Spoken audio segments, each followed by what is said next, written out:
I suggest we talk openly and honestly. Let's listen to one another.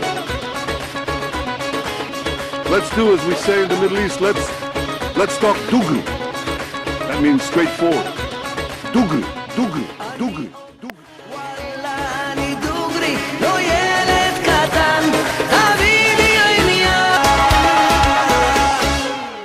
Good evening, I'm Jacob Kornbluh from Brooklyn, New York, and tonight we are speaking with the number 14 on the Bayit Yehudi Knesset list, Jeremy Gimpel, the first American-born and would be the first American-born Knesset member in the 19th Knesset if indeed he is elected to the Knesset. Now, according to public opinion polls, Jeremy Gimpel is on a realistic spot.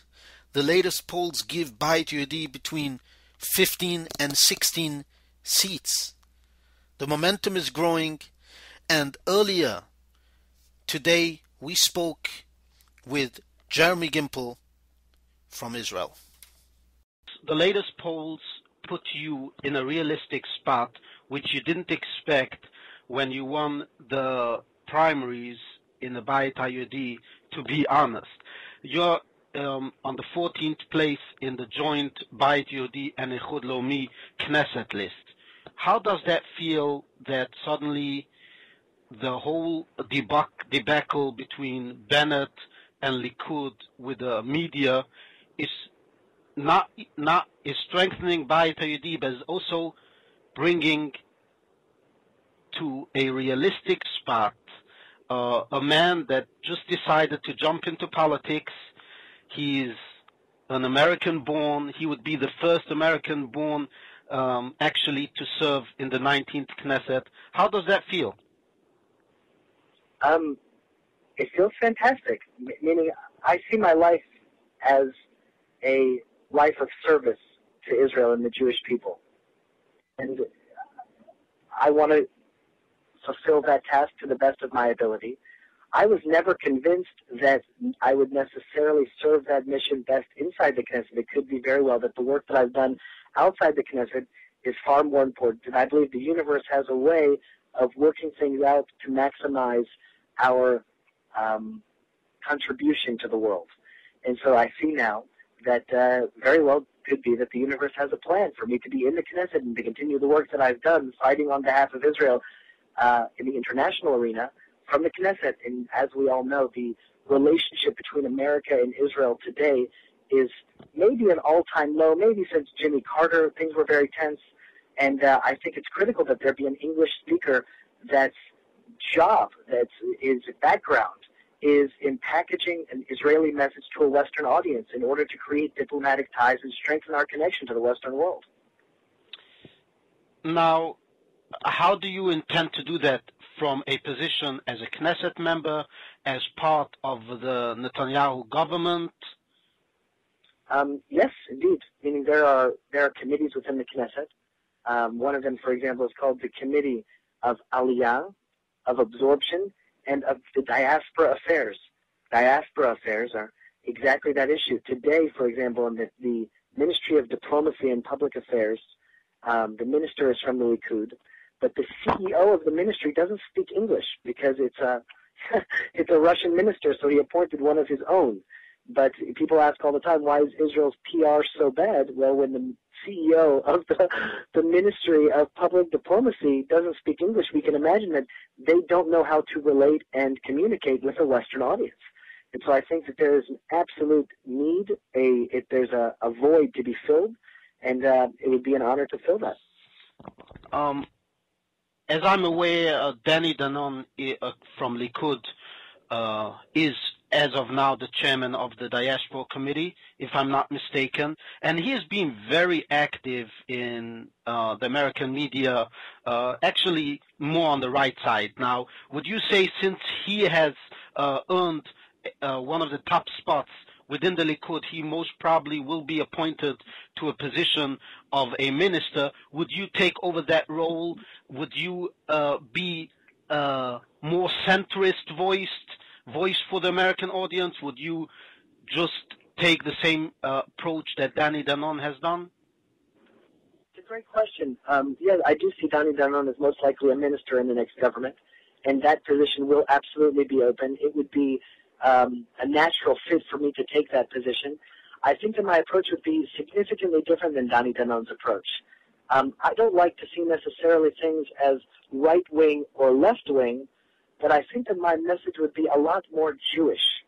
I think that's truly what's lacking in the Israeli government today. Meaning it's not necessarily a security issue, but I feel as though the story of the Jewish people and our ancient historic connection to this land and our rights to live as a free people in our homeland is never expressed properly. And I think that that, in fact, is the winning argument. It is the argument that people don't hear, and will realize that we are, in fact, the indigenous people of this land, and that there are powers trying to take us out of our land, not the other way around. People sometimes see us as a foreign power occupying the Arabs that live here, but it's the exact opposite. This is our homeland. We are the indigenous people of this land, and that's a message that's rarely heard. Now, the same platform or approach you are trying to sell is basically similar to the Bayit Yehudi faction of Likud, in which future Knesset member Moshe Feiglin has been always the goal to attain authentic Jewish leadership. And as you know, Netanyahu over the past 4 years has been promoting that idea about the Palestinians accepting Israel as a Jewish state. The idea that we are building finally in Jerusalem is because Jerusalem is our ancient capital. What do you bring to the table as part of the Bayit Yehudi that is not in the Likud? Oh, that's a great question. I would say that the differences between Moshe Feiglin, Tzipi Hutobeli, Yuli Edelstein, and the Bayit Yehudi are nuanced at best. That Tzipi Hutobeli, Yuli Edelstein, Zev Elkin, Moshe Feiglin, all of the national religious MKs in the Likud, I don't see that there is a big difference in ideology. I think probably on most issues, all of us see eye to eye in 90% of the issues. The question is a political question, a strategic question. What is the best way to bring those ideals into reality? So they've taken the approach that it's better to be a single member of Knesset inside the Likud and to try to influence the party from within. And we believe that a large party, right now for the last 3 weeks, we have polled as the third largest party in Israel. That the third largest party in Israel as a united bloc with a very clear ideology, a very clear agenda, very clear goals, will have far more influence and power than a single member of Knesset inside another party. Now, assuming Benjamin Netanyahu, if he retains his position as Prime Minister, he invites Naftali Bennett and the Bayit Yehudi to join the coalition. Now, you're speaking about strengthening Netanyahu from the right, because you believe that a strong Likud would not be as strong as a joint Likud, Beitenu, and the Bayit Yehudi. Who do you believe should be part of that coalition? Because if I'm right, you are quoted to speak about the equality that is happening right now with sharing the burden of IDF service. You believe Haredim have to be part of that national service, and you say, you are quoted in one of your interviews, that a vote for Likud is a vote for the Haredim to continue to have power. Now,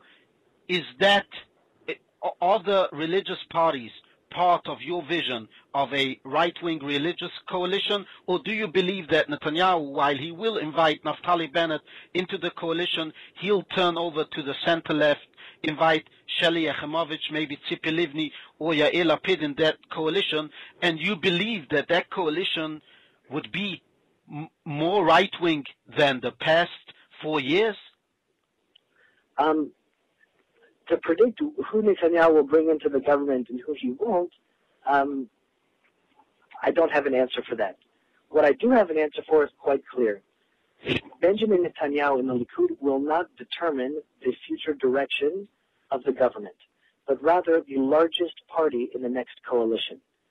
If Netanyahu, and he will want to swing left, he's always brought in Ehud Barak from the Avodah as the defense minister. He was recently in talks with Tzipi Livni from Hatnu'ah as a potential foreign minister. He always likes to create as large-based coalition as possible.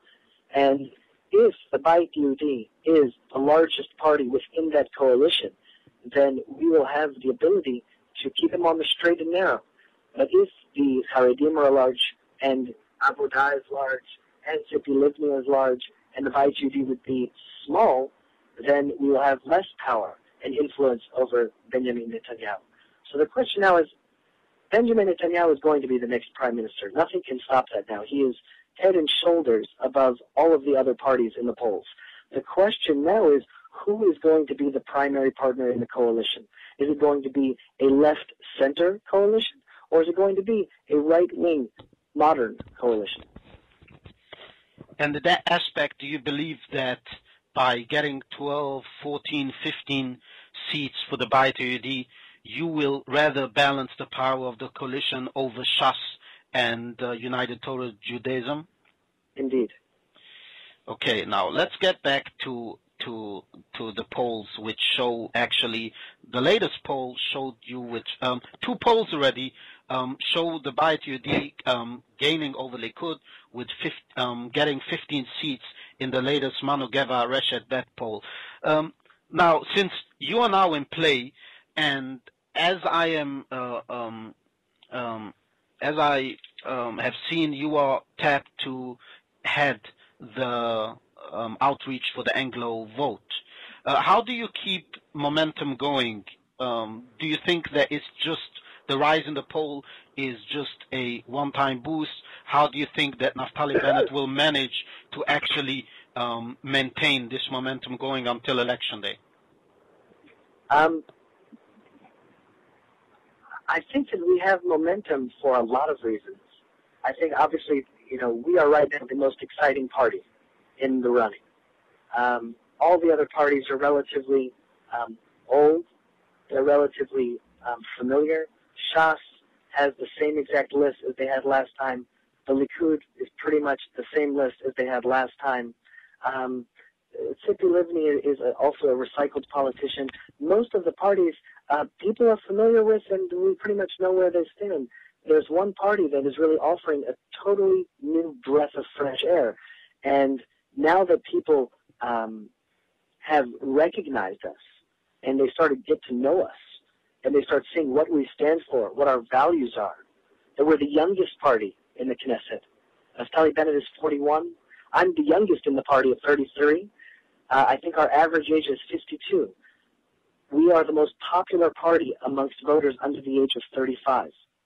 And the momentum will continue to grow. It may not grow exponentially as it has in the last week, but I believe that the momentum is with us. Everyone is talking about us. Everyone expects us to continue to rise in the polls. And there's one party that really, we're not slinging mud at any other party. We're not saying anything negative about the Likud. We're not saying anything negative about almost any party. What we're doing is we're sharing the beauty and the ideology and the values that our party represents and the ideas that we bring to the table and the plans that we have for the country, and that alone is selling the party.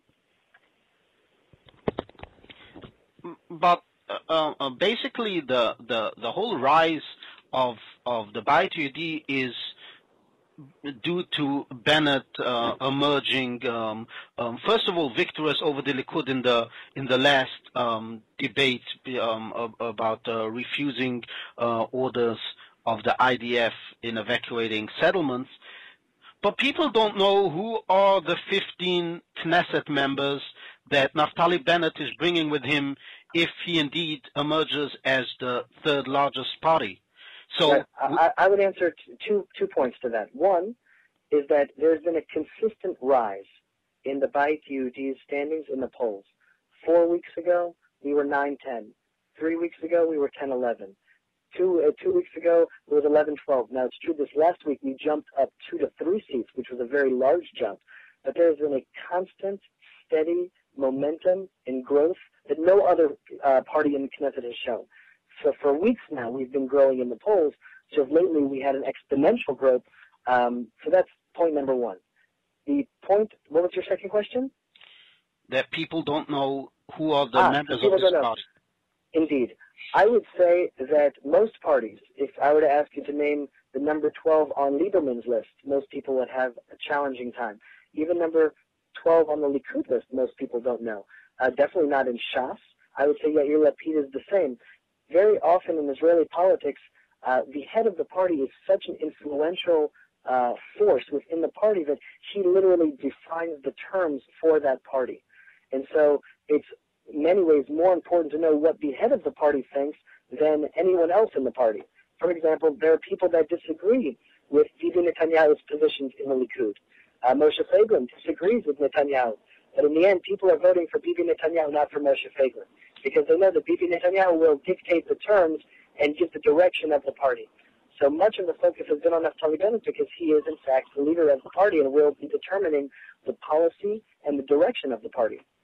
Now, if Naftali Bennett is the head of the party, that means if you look at the positions of the party, basically, Naftali Bennett is against the Bar-Ilan speech, which calls for a two-state solution. He is basically against any return to the negotiation table based on the 1967 borders, on the Clinton parameters, which enjoys a support of at least 54% of the Israeli public. And we all know that Netanyahu in his third term would be very reluctant to pick another fight with America, with the EU, and he would be, because the change of the administration in the United States, he would be immune to new pressure about jump-starting the peace negotiations. If you are indeed part of that coalition and the party is represented by Naftali Bennett, how do people in Israel that are excited about Naftali Bennett and the Bayit Yehudi being a party of expressing the importance of promoting the idea of a Jewish state and the Jewish ideals, about being a young party, but on the other hand, on not holding the same position as Naftali Bennett on the peace process or on the way the government should deal with different issues that the Likud, as the ruling party, is indeed leading this country? That's very simple. If someone wants to divide Jerusalem and bring the Hamas government into Judea and Samaria, don't vote for the Bayit Yehudi. Vote for a different party. That's not what we represent. And I think that the polls that were asked of Israelis, do you believe in a two-state solution? The answer would be no, of course not, because there is no partner on the other side. Do you want a two-state solution? Yes, Israelis want peace. They'll want a 5-state solution, a 2-state solution, a 20-state solution. Just stop killing us. Most Israelis want peace. That's why we say hello, we say goodbye, we say shalom. Shalom is hello, it's goodbye, and it also means peace. We're a people of peace. So when you ask Israelis if there would be peace, would you have a 2-state solution? Yes, Israelis would do anything to have peace. Do they believe in this peace process? Absolutely not. So you can only make the same mistake so many times. So we are a sane, rational voice saying that we disengaged from Gaza and we got the Hamas government. We disengaged from Gaza and they promised that the world would love us. The world only now hates us more. They promised there would be peace and we got rockets. We got Gilad Shalit. Why would we do that in Jerusalem? How could we possibly think about bringing another Hamas government into the highland of Israel, into the mountain range, that our borders would be 9 miles wide? Why would we ever consider committing national suicide? And why would we consider giving up our land?